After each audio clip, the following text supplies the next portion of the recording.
All right, if you just joined us, this is I'm in Conversation segment on Enterprise Morning on Enterprise TV. Chinwe. Thank you, Henry. Yeah. Nadeem Anjarwalla, one of the two Binance executives detained in Nigeria for alleged tax evasion and other offenses, has escaped from custody. 38 years old, Anjarwalla is believed to have escaped on Friday, 22nd March, from the Abuja guest house where he and his colleague were detained after guards on duty led him to a nearby mosque for prayers in the spirit of the ongoing Ramadan fast. Britain, who also has a Kenyan citizenship, is believed to have already flown out of the country using a Middle East passport. And one thing remains unclear, though: how did Anjarwalla get on an international flight when his British passport, with which he entered Nigeria, is still in the custody of the Nigerian authorities? An immigration official disclosed that the Binance executive fled Nigeria on a Kenyan passport. He noted that authorities were trying to determine how he obtained the passport, given that he had no other travel documents apart from the British passport on him when he was taken into custody. Another source said the two officials were held at a comfortable guest house and allowed many rights, including the use of telephones, a privilege Anjarwalla is thought to have exploited to plot an escape. Well, let's state it from the get-go that this latest development is according to an exclusive report published by an online newspaper, Premium Times. All right, so with us today in the studios to do more justice to this very sensitive topic today is Mr. Olusegun Okunwade. He is a chartered accountant and also a public affairs commentator. Good morning to you, sir. Morning, Henry. Morning to you. Welcome. Morning to my brother. Morning. Good morning. Yes. I want to believe that the fasting is going on fine. I can see the freshness that commemorate fasting. Yeah, and also with us, he has already introduced him, but of course he is the one and only Barrister Tunji Abdul Hamid. Good morning to you, sir. Good morning, Henry. Yeah. Good morning, Chinyere. Welcome, sir. My fellow chartered accountants. I greet you especially. Nigerians, I greet you well. Thank you very, very much. Thank you so much for coming on the program. You will agree with me that the current administration has come under a lot of tests in terms of its security capacity, and we've just seen another breach of security. What does this portend for the country? I think it's a national embarrassment what has happened to us. For me, it is a national embarrassment. In fact, it's very hard to explain. The only thing I can say here is that there's a compromise, and that's been our problem here in this country. We have not been getting our security right because of this compromise, either within or outside. So it baffles me that, look, somebody that was said to have been detained and then was given a lot of freedom to do whatever he wants to do. What happens to our curriculum? What happened to our other prisoner custody? Because if this were to be in Nigeria, they will not be taken, they will not be put in the guest house and will not be allowed to access to telephone and all those things. Yeah. For like I said, I will not say he escaped. I will say he was released by compromise in a way, because why is it that it was after his escape that they now realize that he has a Kenyan passport? They were aware that he has a British passport, and then that was taken away from him. He was able to arrange flights. He was able to get out of the place, and then I think for me it's an illegitimate, and it's sad. It's a national embarrassment for us. I think you see we are having what we're having today because I tell you, we hardly see anybody punished for this, and that's why we often have this. We always have this kind of situation. This, as it is now, I was expecting that so many heads will have been rolled, and then even the head of security will have been thinking of tendering his resignation, but that's not in our country. We will say that it doesn't matter. It's not his fault. He was not the one that was scheduled to. So for me, I don't know how that happened, and it's than to say there was a compromise and probably it was let off the hook. Probably he was just allowed to go because it's not that easy. It's not that easy just to leave. You are in custody. You are able to arrange flights, not just general commercial flights. I believe it was. How they even know that he went through a Kenya passport is a question to be answered. Why?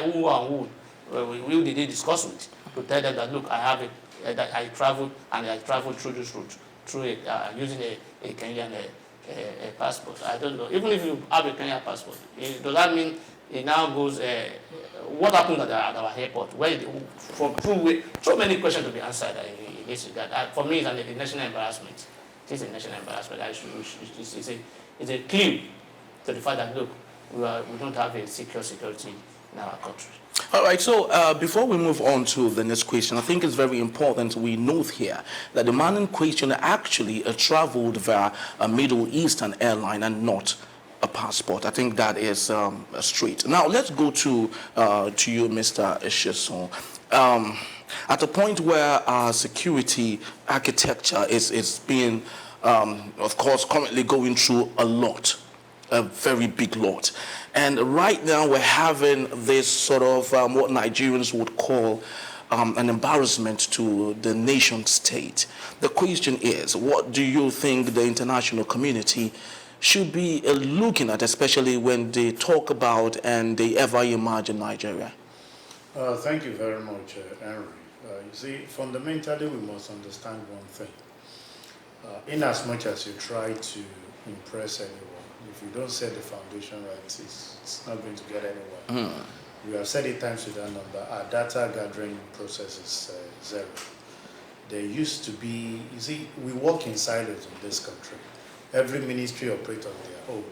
So if one way or the other, somebody is under detention, you have seized the passport, it's something that you should flag.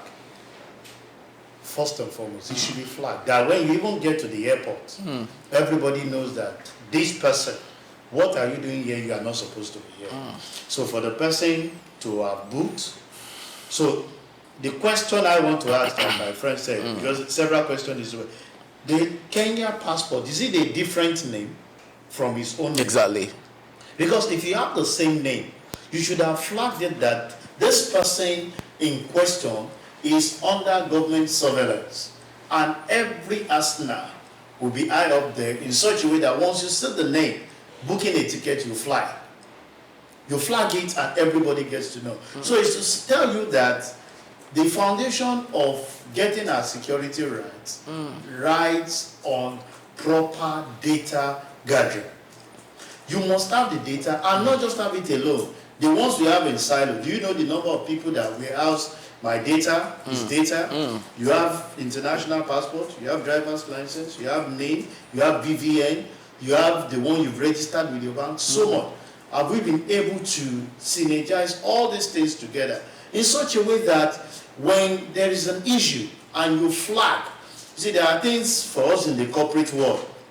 When you want to do something, you flag it. Every department, it might not be directly under you, but you have that information that this is going on, and these are things we do. Because the process of having all those things fulfilled, from booking of your flight, to know the airline to follow, and successfully escaped. I think I will told the part of my friend to say, he did not abscond. Okay. They just released him. Because you see, part of the problem we are faced with is most of the issues we're talking about, when you even talk about this crypto and the likes, it's not for small boys. They might tell you that you can do it at a very lower kidder level with your 5 naira and 10 naira. What can that accrue for you? The major investors in Binance are the big boys.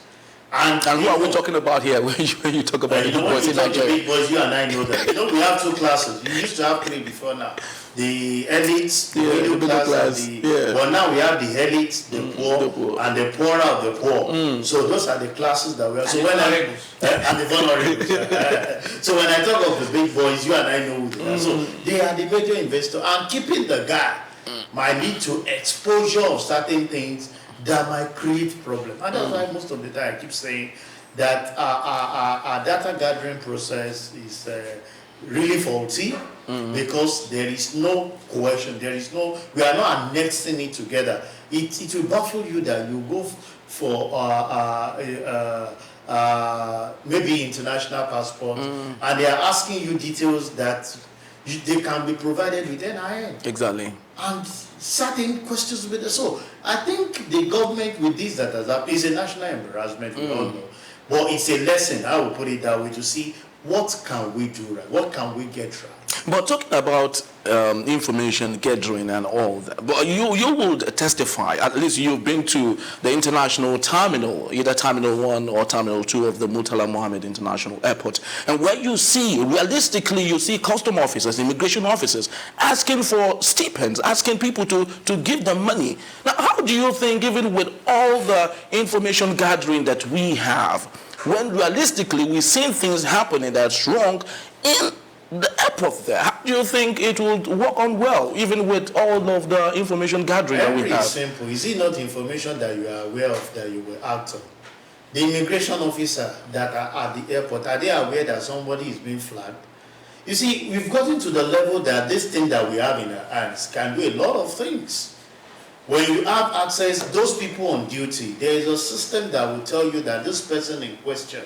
Have you seen when you are in US and they are flagging someone under surveillance? Every area you go, just punch the name, it flags you out. Every area it flags you out. Do we have such processes? Have you seen situations where a criminal that is declared wanted is having an handshake with someone and they are hailing him, and the guy knows that I need to go, but we just smooch those things as what does I and because most of the time we over celebrate some of these guys.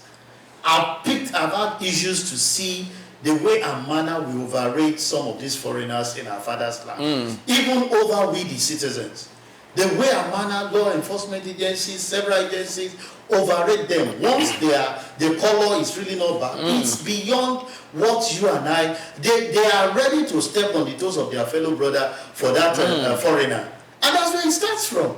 So if properly these things was actually flagged, like my friend said, we should have heads rolling. I don't even want to say the security details. When you're actually putting somebody in a guest house, I'm sure you know the way they will fortify it.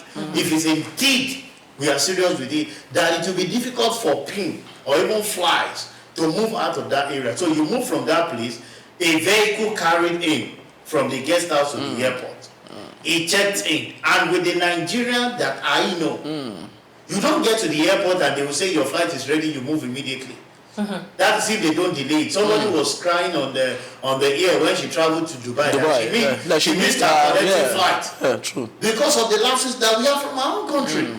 So how do you manage that? So even if it doesn't have delay, they must have orchestrated it. So there is an internal agreement that has compromised the system, and that's what we're saying, that because there are no consequences, this will come and will go. In fact, if care is not taken, the people in charge of this particular thing can get promotion in the next promotion process. So that's what we do. Most of the time, we celebrate democracy in this country. We do not put consequences. By now, we should be naming names and say we should be stepping out of office. Or honorably, you tell yourself that I have failed my country. And at this point, I just want to step down. Even if they are going to misconstrue your stepping down for your failure, to be maybe you want to go and take your own fair share with the Binance or guy by traveling. But at least know that you have failed. And what are the consequences attached to this, so that can serve as deterrent to others. Very true. Very true. I think Zakari is assuming that this man traveled by commercial flights. I don't believe so. So you felt he did? Travel with commercial flights in Nigeria is not that easy. It takes processes. I don't know how it happened. So you did? I believe so. That's my thinking. And I still believe that it was an arrangement. They just leave the country. Wow. Probably because it's been the extension or will cause other people what they don't expect or what we are not supposed to do. And that's why this conspiracy theory I like it sometimes. And we need to when government don't give us information, we are left with having a lot of thinking. Right. And even this story we are talking about, I'm not sure if we are aware through the government. It was through the media that this is being exposed. So it's not something they will be proud to say, and then they come and say we are announcing that somebody escaped from our. I know that detention. But like I said, I don't want to believe that this man just escaped. And then how many Nigerians have been detained I've been able to escape from this, also whether private or whether in private custody. At least if you don't go how many, and apart from A case study in the Kuche prison. And it was not even intentional. It was in his house when he escaped. So Yeah. I'm not aware of any Nigerians who have been detained, and particularly those who any political opposition that have been alleged of any crime and are able to escape from the country to outside to. I was even trying to refer TJ to say, if you look at Showore, under government surveillance for years, it was difficult for him to go anywhere. So it's like there are double standards of our laws and the reaction. So like we said, we put these people, we give them special treatment. And that's why you can see they were being given what's it called? They have been detained in a special or private residence. If you were to be their country, would they consider you as a Nigerian and say, look, because it's a Nigerian and I'm not aware yes, was he's been given a VIP treatment. You are familiar. You see, they treat everybody somehow equal. But in Nigeria, we have this special treatment for people who are, and that's how you see you'll be on the road and you see M4 or something. They will push you on the road. The Nigerian people who are leading, they will push you on the road, out of the road. They will even want to clear you if and the drivers are not foreigners. All right, Mr. Tunji, thank you so much. Sheson, speak to the fact that the federal government is now on his trail. We see that some sort of monitoring is ongoing to rearrest him, but this is also in the media. Does that, raise some sort of worry for you? Yeah, it's worrisome. You see, most of the time I keep telling in the video, these are reactive way of doing things. It's not the best way to do it. Even in terms of security, can we prevent some of those things?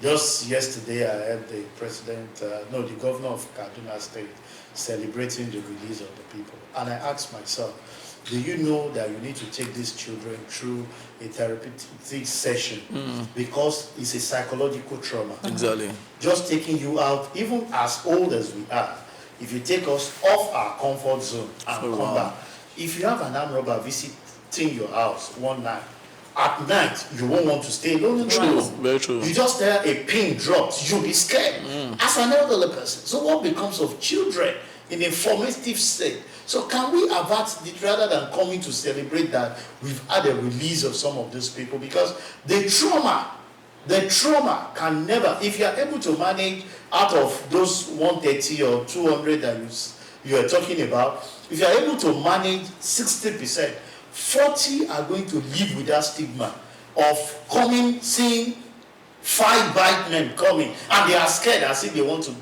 be kidnapped.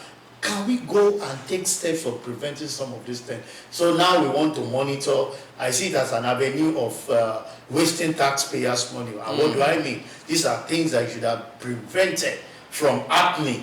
Now you want to be seen as working. Everybody is applauding the government for the return of the ladies. And I asked of the pupils, and I asked the question, why are we celebrating what is not? Why can't you put in mechanism to checkmate that thing from not happening? We will celebrate it that we have a sane environment that is devoid of insecurity. Not that people have been picked, they've been traumatized.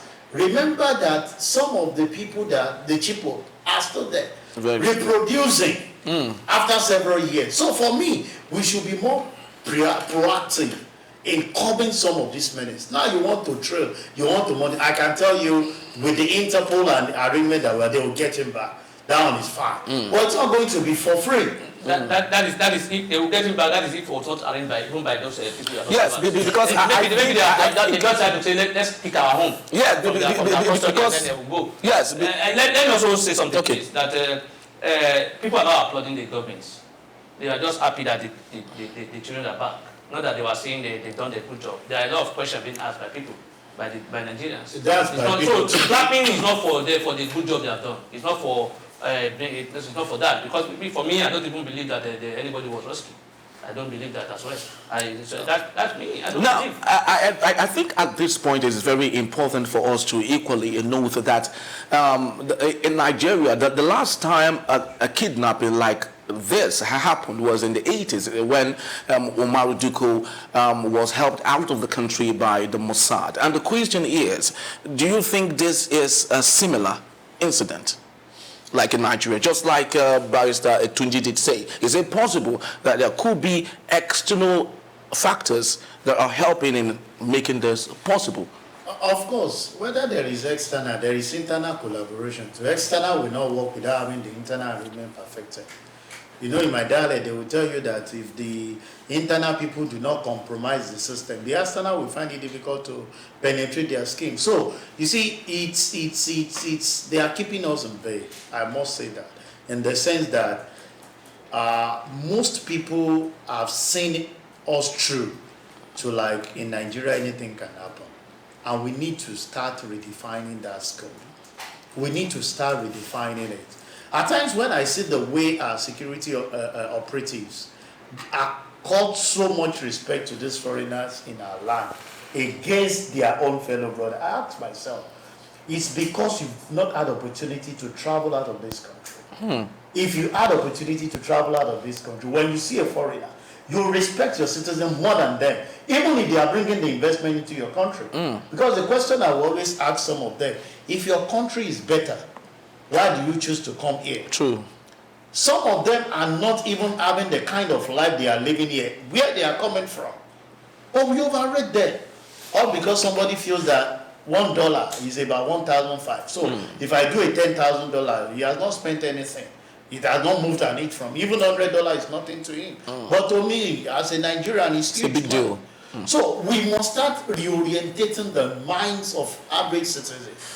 We respect them as a fellow human being, but not over your own sin. You would not have had opportunity to. The last time I was in Israel, because I was keeping, my beards for days, I decided not to shave for that period. So it was as if I was one man. I was stepped aside, treated separately, and was interrogated deeply. Wow. Until they were convinced that I think I was moving from Israel to Egypt. I think on my way back from Egypt to Israel, I was questioned, and I had to tell them, fine, I am sensitive to outside clipper, and I didn't come with mine, and I was not ready to shave from anywhere until when I get back to the country. Serious screening. But here, do you know that we will see a foreigner beating the traffic, we will even salute them and allow them to go. And my own brother will come and they will pack you down. And if you don't pay the fine that is expected, we should not. There is double standard and we are overrating those people and it must stop. So for whether to say what happened to DICO, whatever external influence you want to get, there must be internal collaboration. To have said, okay, these are the lapses, this is how it's going to be. They would have worked the architecture out. And an external cannot have understanding. I don't work in this office. And if anything must happen, I must have a collaborator to say, sir, this is the door, this is this door, this is the time, the exit, this is how and you will now act on those information to allow it to go. So if it's an external process, I want to believe that the internal collaboration, like my friend said, is actually there. And there is a compromised system. I know the government that we are, when you are under their surveillance. Do you see the way DSS, we hold the gun, flies, we even be afraid. Flies that is going human being, we be afraid. Let me also say that please do. The case of Imam Ojiko, I think is a bit different from this. Okay. You know, Imam Ojiko was not detained in UK. I think, if I'm correct, I think it was in UK. He was not detained by the government. He was there he ran out of the country for being to escape a prosecution. So the government of Buhari decided to say, look, we must bring you back to punish you, and that was why they went there. So it wasn't like this one. They committed committed a crime, and they were being detained by the government, and then on his own. It may be. You see, I'm not surprised. And anyway, like a lot of what we are doing now, we are trying to look for different angle. I mean, likely, I will not agree to say that, look, the British government decided to come and pick their own. I'm not sure they will do that kind of thing. Unlike when they came to pick, they kidnap I think the Americans, they came in and then picked their people. Went away. It's a different case here. The man has committed crime, and he beats our security, whatever, not well coordinated or a compromised security there. Yeah, we may not be government, TJ, but have his people out there to say. Individual within the government. Yeah. Those who are being asked to monitor it. I don't know why you will be allowed to go and even pray outside the. You are in detention. You are being allowed to go and pray somewhere. You have access to phone. You have access to this and that. Not being monitored. You can call. You can do any arrangement. So you can even. That is. It's not under detention. The guy is just posting. It's court. Very true. You are not granted bail. Was has to be detained. So if you are to be proper things, if you are to be in Nigeria, you will not be going to any private custody. You will be taken to Kikri or even the DSS custody or whoever custody. So why are we giving them special treatment? So why I said And that's why detention is that something defines detention. There are certain criteria that you need a special detention. Okay, maybe you are now correlating it to special. So if you are under detention, indeed, there will be so much surveillance of you in such a way that even the prayer is not something they want to take you out to go and do. If you must pray inside now. Pray inside. Exactly. Very true. The truth remains that this is another case of national embarrassment. And we just hope and pray that our security architecture would find a way to maybe wrap this up and ensure that this man is brought back to the country to face the crimes that he has committed. Don't you think so, Chinua? Well, just like Shison rightly said, we are a country that is big on rejoinders. We ought to be more proactive, hinder the crime from happening instead of always reacting to it. I just hope that this serves as a lesson to those who are supposed to have protected him from escaping, and we just hope that this doesn't actually happen again. Very true. Of course, without further ado, we'd love to say a very big thank you to Mr. Olusegun Okwade. Thank you so very much, sir, for this incisive discussion. Thank you so very much. Thank you very much for having me and starting the week. Thank you so very much. And to you, the Barrister Tunji Abdul Hamid. Thank you so very much for always finding our time to come. We appreciate your time. You all right, and for you watching, we'd love to say thank you so very much for always giving us your time when we call. But please do remember to visit our website at www.enterprisetvnews.com. Like, comment, and follow us on all our social media platforms at Enterprise TV7. Now, I am Henry Igwebike. I'm Sharon Igwe. On behalf of the entire team of Enterprise TV, thank you for watching. Bye-bye from us.